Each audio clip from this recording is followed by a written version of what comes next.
The New York Giants finished fourth in this division last season with a record of 3-14.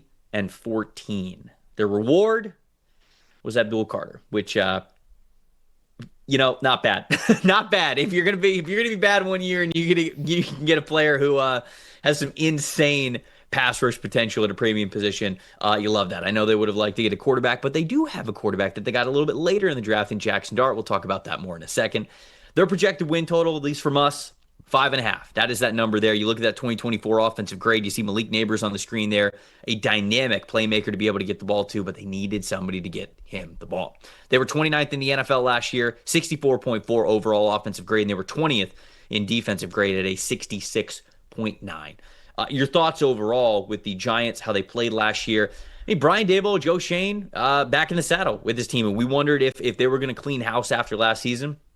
John Mara, the owner, didn't seem thrilled that he was giving each of those guys another year, but here we are. He does just that, and obviously it's a make or break year. I think that it's I'm not breaking any news when I say that they're probably on the hottest seat coming into the season of any general manager and coaching duo. And so it's got to look good, but there have been times throughout this preseason where it has looked good for this Giants team. What do you think about some of the young guys that they're leaning on and just how the Giants played last year versus what they could be this year? No, they should absolutely, obviously, be better than the 3-win total that they had last year. That 5.5 win projection, maybe considering their talent, feels a little bit low, although I do have questions about their offensive line and their tight end spot. Their running back room is okay. I don't think it's fantastic right now. Obviously, Tyrone Tracy heading that up, Devin Singletary, Cam Scatterbo. I think what you hope for this Giants defense is just the improvement at quarterback. For now, it will be Russell Wilson, and I agree with that decision to stick with him as the Week 1 starter, even though Jackson Dart had a great preseason. Put the veteran in there, raise your floor, right? People rip Russell Wilson a lot. He's still pretty good. He might not be the MVP candidate he used to be, but he had a good season in Pittsburgh, and the one thing missing from this Giants offense was any ability to throw the ball vertically. Wilson was the highest graded deep passer in the league last year. Even one of his backups, Jameis Winston, is known as a vertical passer. Jackson Dart's known as a vertical passer. There's a clear emphasis on what they're trying to do here on offense is get more explosive. And then the thing that gives me the most hope, you mentioned Abdul Carter. This defense got a whole lot better in the offseason. You look at a nasty defensive line that could be a top 5 unit, and their secondary is a lot better too with adding Javon Holland and Paulson Adebo. I really like the way that this defense is coming together. I think it's going to keep them in games a lot. They were 20th in overall PFF defensive grade, as we just mentioned. This certainly has the potential to be a top 15 unit. I think top 15 is kind of, I don't want to say a lock. Anything could happen, but I would be disappointed if this team is not better than top 15 this upcoming season. And I really do think the Giants have a chance to be a defense that at the end of the year finishes somewhere between 8 and 12, right? When it comes to overall defensive grade. That'd be a great year for them. It'd be a massive bounce back season. But you mentioned the pressure that this front can generate. If they're fully healthy, Dexter Lawrence, Brian Burns, Kayvon Thibodeau, Abdul Carter, there's what? If these guys are playing up to their potential, there's 3 offensive lines in the NFL that can handle guys like that for a full game? There ain't many. So if these guys are really starting to figure it out, especially when we get to the second half of the season, they're all very cohesive together. They're getting very aggressive. You're throwing everything but the kitchen sink at them when it comes to stunts and games and where blitzes are coming from. There's just not a lot of teams on paper that have the offensive line to handle all of those pass rushing weapons and how aggressive they could be. So I like that. I like the secondary additions as well. The second level, they've got Micah McFadden, they've got Bobby Okereke. They have decent players at the second level as well. So I genuinely think this could be a fringe top 10 defense in the NFL. It just kind of comes down to, what's the offensive side of things going to look like? And you touched on it a little bit, but the offensive line, I think when we talk about health of this team, sure, of course, we want the defense to be healthy because I think that it could yield a lot of really fun production to watch this upcoming year. But this team, in my opinion, goes as the offensive line goes. And that's with health and also just figuring out their best 5 and making sure that's a cohesive unit and having a lot of chemistry there. If the offensive line for the Giants plays well this year, I absolutely think they're getting over that 5.5 win mark.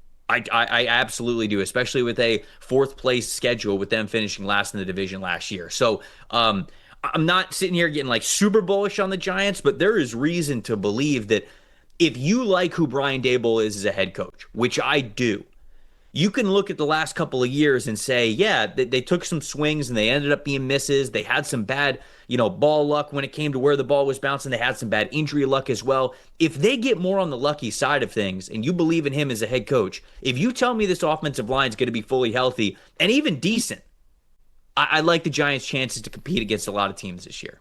Yeah, Trev, if the Giants per our grading were the fifth worst offensive line in the league last year, if Andrew Thomas was fully healthy for the first time since 2022, and they moved up even, let's say, 10 spots, let's say 18 to 20 in that range, I actually think this team is squarely in wild card contention. I think they can make the playoffs because you look at this defense, you look at the O-line being the biggest weakness, creep back to average is always the saying we have around here with the offensive lines. And then, look, you've got a legitimate number one receiver in Malik Neighbors. You've got a pretty good group of receivers when you also talk about Wan'Dale Robinson, Darius Slayton, Jalen Hyatt still factors in there. And then you have a much better quarterback situation that at least allows you to push the ball vertically when you want to. And Brian Daboll wants to throw the ball downfield more so than he did with Daniel Jones in the previous season. So I think this team, the trenches are big, especially on the offensive side. If they can get a good offensive line going and they can balance it out in the run game, Tyrone Tracy, like we mentioned, especially as a starter, I think you do talk about a team that's at least capable of getting a wild card spot. Because, again, Russell Wilson's a major improvement still on Daniel Jones, especially deep down the field. If they feel like Wilson's faltering, we've seen Jackson Dart look good in the preseason, and they can start looking towards the future. And he seems to be taking comfort in Brian Daboll's system. So I think there is a lot of hope here for the Giants. There should be a lot of optimism here, both short and long term. But they just have to go out and execute. I think especially offensively. The offensive line is the biggest concern for me for sure. How good can Abdul Carter be as a rookie? This is somebody who I think that this gets lost, right? Because we talk about how talented Abdul Carter is and how dominant at times the tape looked like last year at Penn State.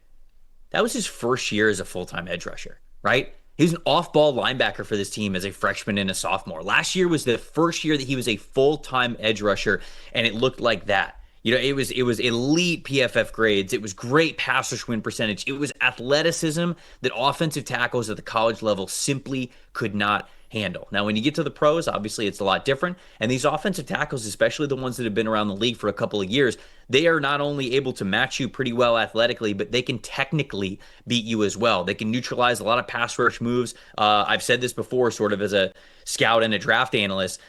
There just are not many people in the NFL that could just win off being an athlete. I mean, you've truly got to be like the 1% of the 1% of the 1% to be able to do that. Normally, you have to be a really good athlete and you have to hone your craft very well. You've got to have great technique. You've got to have a variety of pass rush moves. You've got to understand the why of pass rushing. Okay, I'm attacking the outside shoulder with a couple of different moves consistently through the first half of the game, and that's allowing me to set up either going straight through their chest with a bull rush, a speed to power, or hitting a nice inside counter that I'm saving for the right moment on a third and long situation. Something like that.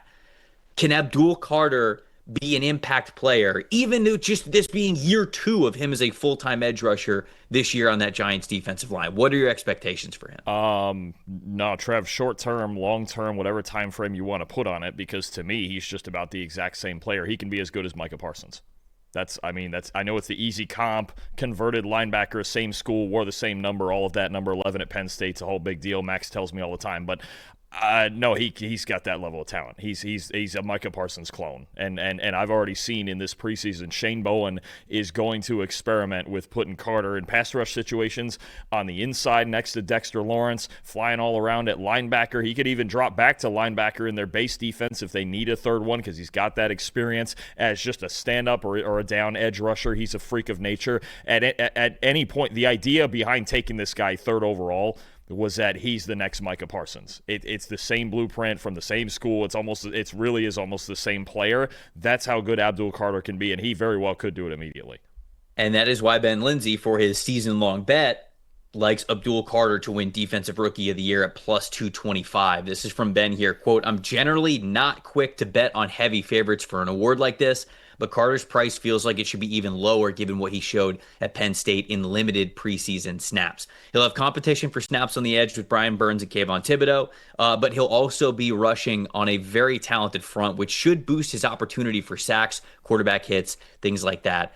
That can win him this award, I should say, end quote. So he also likes Abdul Carter there, and I agree with you. I think that if he is fully healthy, we're going to see a guy who is able to rack up a ton of production. And I think that the efficiency metrics are also going to be in his favor, right? We see, whether it's the PFF grades or the passers win percentage or the passers productivity, whatever. Are those common stats? No, but I think that those are stats that, as we talk about them on the show, and people who have a PFF Plus subscription can all see those things. Sometimes those are voters who want more context and to see exactly how good a player is one versus another. And it's those extra contextualized efficiency stats that I think will also boost Abdul Carter's case for Defensive Rookie of the Year, again, if he is able to play fully healthy this season, which we are hoping that he can, because what a special athlete he is.